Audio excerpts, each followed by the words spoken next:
উফ বাবা, এ কি ইরা দিদি, তোমাকে এমন লাগছে কেন? আর বলিস না শিলাম, একটু জল খাও না। হ্যাঁ দিচ্ছি।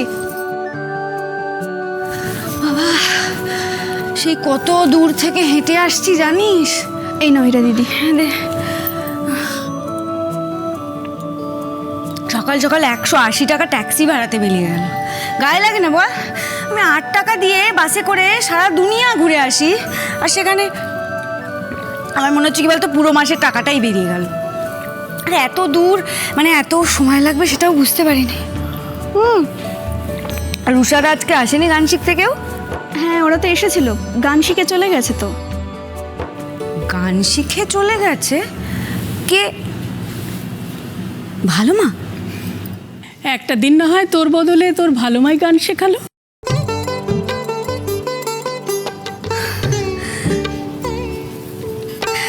ভালো মা? তুমি কি বলো? তুমি কোথায় চলে গেছিলে? আমি ফোনের পর ফোন করেছি তোমাকে, তুমি ধরোনি, আবার এখন হাসছো। যাও তো, তোমার সাথে আমি কোনো কথাই বলবো না। আচ্ছা বাবা, আচ্ছা অন্যায় করেছি, তার জন্য এত বড় শাস্তি দিস না। তুমি কেমন আছো? তোমার হাঁটুর ব্যথাটা কেমন আছে? সব ভালো আছে। তুই চাকরি পেয়েছিস, এই খবরটা শোনার পর থেকে সব ব্যথা সেরে গেছে। থাক থাক থাক থাক, আমি খুব ভালো আছি। তোমার জন্যই তো সব হলো। এসো, তোমার বিশ্বাস আর তোমার ভালোবাসা আমার সাথে ছিল, সেই জন্যই আমি পারলাম। না রে, তোর ইচ্ছে আর পরিশ্রমের জন্যই সব সম্ভব হয়েছে। আমি তো শুধু তোর পাশে আছি। সেটাই তো আমার কাছে সবচেয়ে বড় ভরসা। আশীর্বাদ করি ঈশ্বর তোকে তোর পরিশ্রমের মূল্য দিন। আর এটা তো বললে না, রাজপুত্রের মতো একটা বর দেখ। সে আর বলতে হবে না, ব্রতর মতো একজন রাজপুত্রকে ওর বাড়ির লোকেরা আগে থেকেই ওর জন্য ঠিক করে রেখেছে। দেখো তোমরা না আবার শুরু করলে। দূর। আচ্ছা আচ্ছা থাক থাক, আর কখনো বলবো না। আচ্ছা, তোর নতুন অফিসের গল্প শুনবো বলে এত দূর থেকে তাড়াহুড়ো করে ছুটে এলাম। নতুন অফিসের গল্প বল। দূর? ওমা ধুর কি রে, সেখানকার লোকজন কেমন? লোকজন? একটাও তো লোকজনের মুখ দেখতে পেলাম না। সারাদিন ধরে ওই একটা লোকেরই মুখ দেখতে হলো, যে কিনা যেমন অভদ্র তেমনি অসভ্য। কি বলছিস কি? সে কে?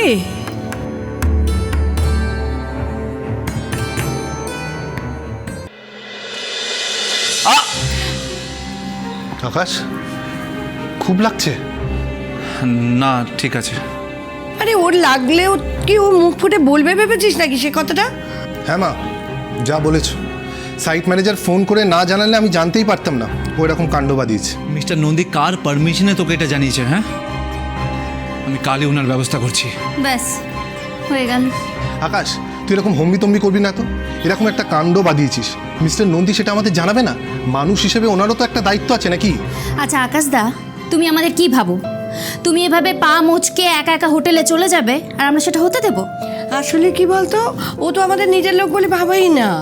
হ্যাঁ, আর সেই জন্য ও ভেবেছে যে আমরাও বোধহয় ওকে দূরে করে দিয়েছি। না পিসিমণি, সেরকম কিছু না। আমি তোমাদের ডিস্টার্ব করতে চাইনি। ডিস্টার্ব? ওরে তুই আমার দাদার ছেলে, তোর যদি সুবিধে অসুবিধে হয় তাহলে আমরা যাব না, আমরা দেখবো না তো দেখবেটা কে? আর তুই সেটাকে ডিস্টার্ব বলছিস? কি বলবি বলতো? আর এমনিতেও তোমাকে যদি আমরা খুঁড়িয়ে খুঁড়িয়ে হাঁটতে দেখতাম, তাহলে কি আমরা বুঝতে পারতাম না যে তোমার পায়ে চোট লেগেছে? আকাশ, পাটা এইভাবেই রাখ। আচ্ছা ভাসুরমশাই, বলছি কি, এসব বাঁধালে কি করে? একটু গল্পটা শুনি। গল্পটা খুব সিম্পল। জব্দ করতে গিয়ে বেচারা নিজেই জব্দ হয়ে এসেছে।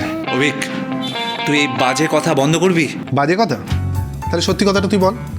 মাকে আর মেঘনাকে বল আসল ঘটনাটা কি। কই বল।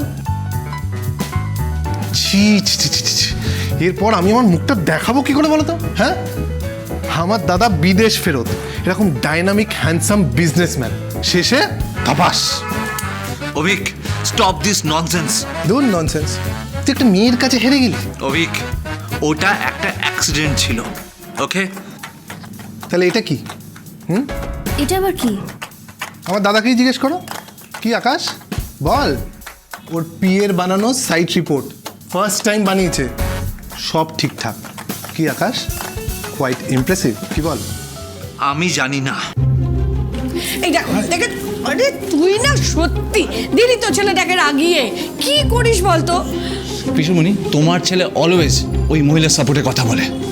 ওকে ডিসাইড করতে বলো কার সাইডে থাকবে, কে ওর নিজের লোক। আমি চললাম। আরে আরে বাবা, এই পা নিয়ে তুমি কোথায় যাবে? হ্যাঁ, আজকে তো তোর পছন্দের মতো রান্না বান্না করতে বলে দিলাম যে বাবা। না পিসুমণি, আমি আজ হোটেলেই খাবো। এরকম করে না বাবা, লক্ষ্মী বাবা আমার। প্লিজ পিসুমণি, আজকে থাক, নেক্সট টাইম আবার হবে। আর অভিক, আজ রাত 8টায় লয়ের বক্সিকে আমার হোটেলে আসতে বলেছি, তুই চাইলে আসতে পারিস। আর হ্যাঁ, আকাশ চ্যাটার্জি কারো কাছে হারতে শেখেনি, ওই মেয়েটার কাছে তো কিছুতেই না। কি? এই দেখো, আরে চলে যা, ওরে সাবধানে যা। কি বুঝলে?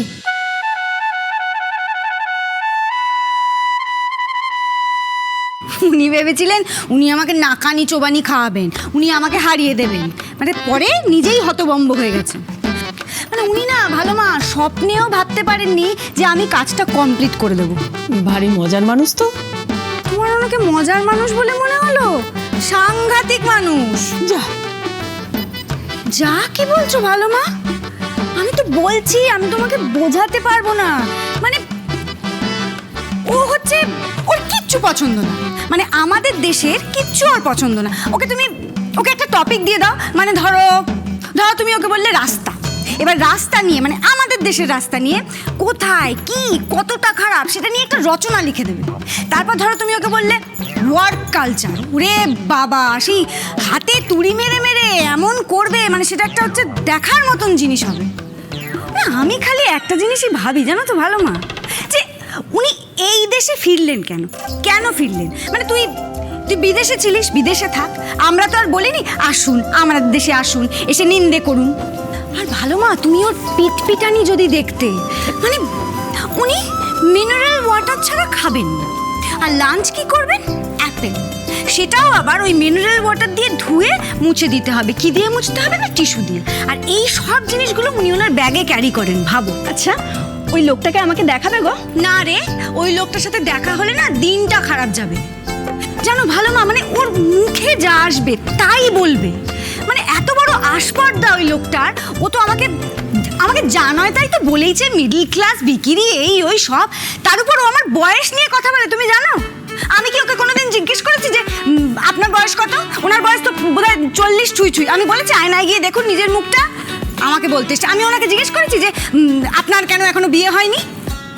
জানো ভালো মা, আমার কি মনে হয় এই লোকটার না কোনো একটা গন্ডগোল আছে, মানে ও বিদেশে কোনো একটা গন্ডগোল পাকিয়ে এই দেশে বোধহয় পালিয়ে এসছে। কি গো হাসছো কেন তুমি? কি আমার কথা বিশ্বাস হলো না? হাসছি তোর কাণ্ড দেখে। ছোটবেলা থেকে আজ অব্দি কোনোদিন তো তোকে এরকম করে রাখতে দেখিনি।